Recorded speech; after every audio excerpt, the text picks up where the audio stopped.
Bab 2. Yummy.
Setelah bergumam sendirian, dia pun beranjak menuju kamar mandi untuk membersihkan diri. Hingga setengah jam kemudian, dia pun sudah rapi dengan pakaian bersih yang dia ambil dari lemari. Keadaan kamar yang sudah berantakan juga telah bersih karena dia rapikan. Dia meraih handphone dan dompet di meja, lalu berjalan kembali mendekat ke ranjang untuk melihat wanita itu yang begitu nyenyak. Gue pergi dulu cantik. Langkahnya pun cepat menuju pintu kamar dan menutupnya tanpa dikunci. Dia menyambar kunci mobil yang tergeletak di meja tamu dan pergi dari apartemen tersebut. Setengah jam berkendaraan, dia pun sampai di sebuah Loyal Cafe di mana pemiliknya adalah dia.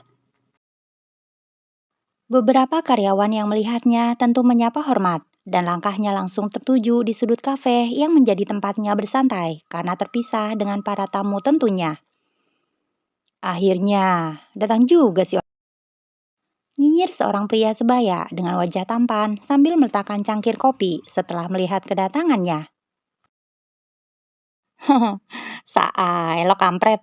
Dia pun langsung menarik kursi dan duduk di hadapan pria tampan yang telah menunggunya sejak 1 jam lalu, serta terlihat memasang wajah bosan dibuatnya. Tak berapa lama, seorang pelayan wanita muncul sambil membawa nampan berisi secangkir kopi dan kentang goreng. Para karyawan di situ tentu sudah hafal dengan minuman bos mereka dan sahabat karibnya yang kerap datang tak mengenal waktu. Selepas kepergian pegawai itu, barulah terjadi pembicaraan antara mereka. Muka lo kenapa begitu sih? Macam ketek si Juminten aja yang tak dapat pelanggan. Gumam pria itu sambil meraih cangkir di meja serta meneguknya dengan meniup terlebih dahulu.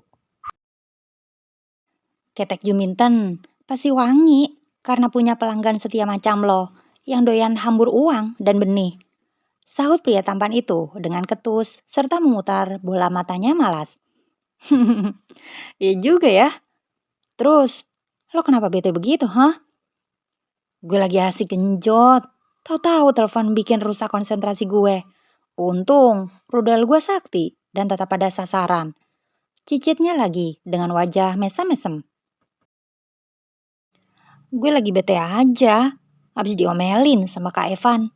Gara-gara nyanyi boneka santet. Dia suruh gue cari cewek daripada main FF mulu kalau di libur. Nyanyi diomelin juga.